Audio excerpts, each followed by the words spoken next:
What's up everyone, it's OJH and we are back at it again, and I don't feel very well, but that's not important because this time I am bringing you all of the latest information from the Season 3 update, which is due to land on the 21st of January for Warcraft Rumble. Now in this video we're going to be covering the new leader, the PvP changes, changes to dungeon relics, and something extra at the very end, so do stay tuned in this content until the end. And if you do enjoy this content, please give it a thumbs up, and if tips, tricks, guides, news, update information, anything from the Warcraft Rumble scene is the content that you want to see, then please consider getting yourself subscribed to not miss out on any of that. But without any further ado, let's dive into the Season 3 update news for Warcraft Rumble. So we'll start off with the big news. The main event is the new Blackrock leader, Emperor Thaurissan. Now, for a long time, the Blackrock family have only had two leaders. They've been lagging behind the rest of the families, but they are making it up to three, the same as everybody else with this guy. And I believe that this mini is going to be a real game changer. So traits, it's elemental, has a new trait, the fiery weapon, which is going to give your non-elemental allies a burn on hit ability. So you're going to be able to mix your minis that currently only do physical damage will now also be able to deal out some elemental damage when Thaurissan is in play. And also, as a ground only unit, he has the Bombard trait. This mini will be able to be unlocked from the war chest and also on the PvP rank up, and there is likely to be some special offers in the shop for you to get hold of the Emperor on release. Some details about the Emperor. So at level 1, he has 1,330 health, which puts him very similarly in line to Grommash, although won't be as tanky as Grommash because he doesn't have the armoured trait. A 2.6 second attack speed, not the quickest attack speed, in line pretty much with the Abomination, but the attack that the Emperor does do is going to hit really hard. I think this is going to be an amazing mini to have on the map. A range of 7, but the attack itself is the Lava Spike, and this is made up of 2 attacks. So the Emperor is a ranged mini, and the first part of that is the Lava Pillar. So when a enemy mini becomes in range, the Emperor will do his Lava Spike attack, and a small AoE target of effect will spawn underneath the enemy mini, which will apply a burn effect to the targeted mini and any other mini that goes into that burn effect. The second part of the attack is the Earth Spike, which happens in melee range, which will cleave AoE directly in front of Thaurissan. If the ranged mini comes into melee range, then it just means that the Lava Pillar and the Earth Spike will stack up, so you'll be getting the benefit of both of those things happening to any minis who do come into melee range. I think this mini is going to be absolutely amazing, as long as you're going against ground units, because he is ground only, so he's going to be particularly weak to anything air related.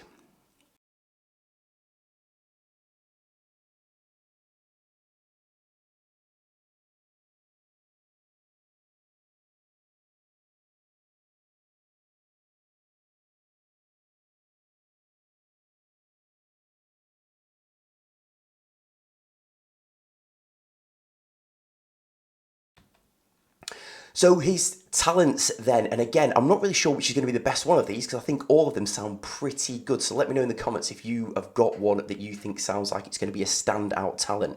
So we've got the Incinerate talent.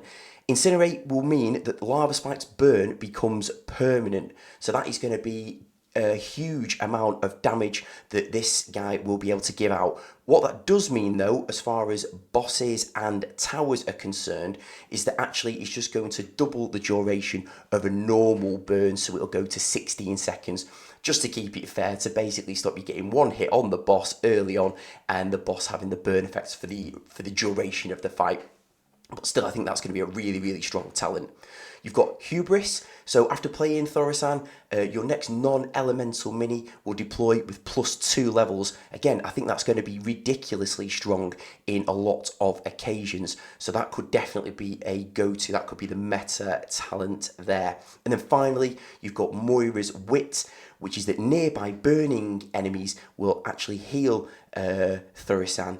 And the stats on that will be a heal over time for every burning enemy within an 8 range of Thaurissan, and the heal is equal to 1% of total health per second for every burning enemy within that range. So if you had Footman within that range, for example, you'd be getting 4% total health per second.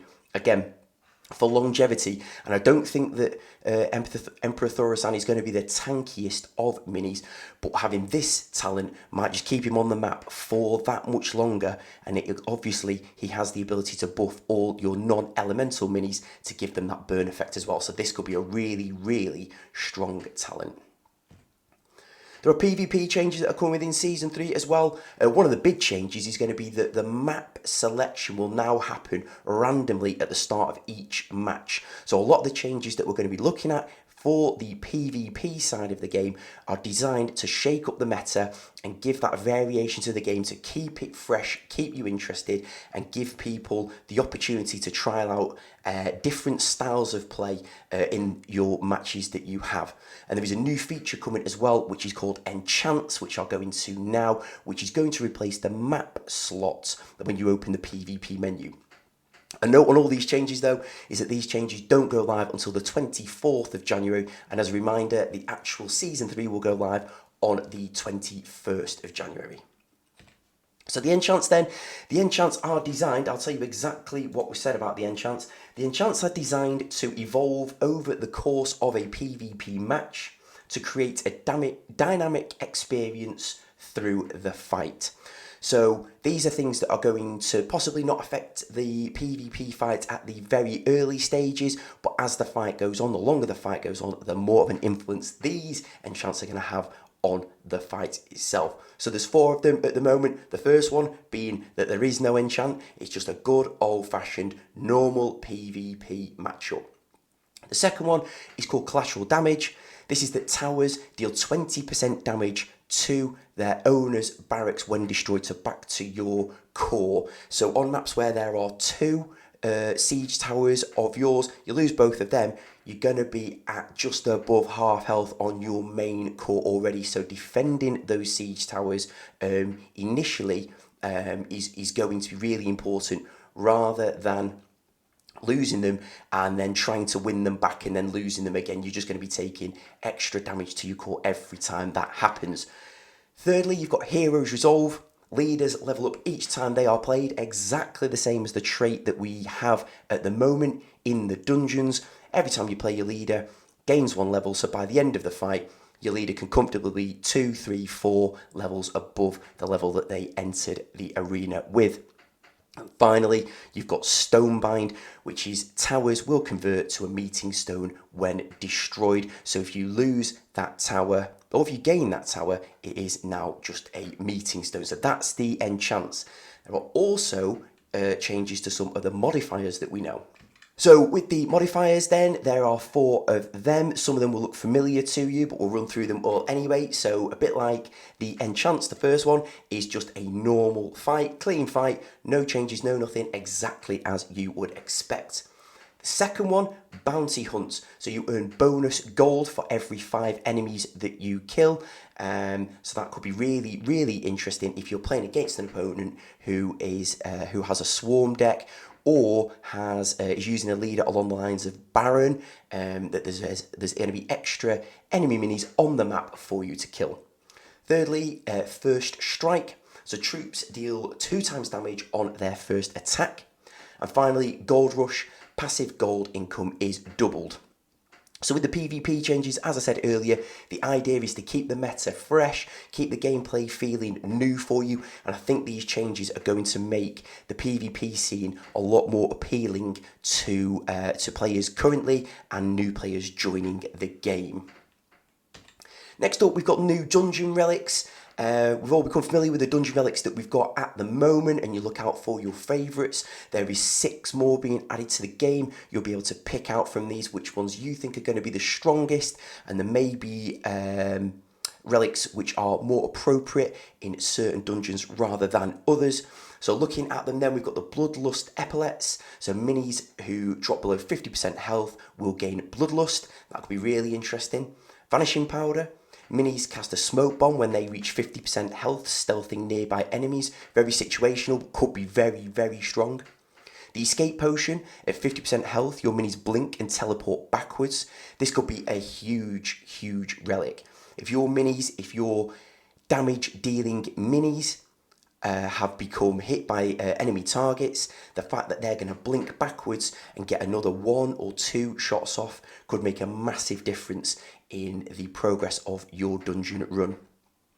You've got the Absorption Drape. Spells leave behind a mana crystal, granting resist to the first ally who touches it. Again, could be a really, really strong relic. The Heart of Fire. On death, minis leave behind a Heart of Fire, granting double damage on the next attack from the first ally to touch it. So depending on obviously where that mini dies, how close to the boss or the situation they're in, again, that could be absolutely huge in your dungeon run.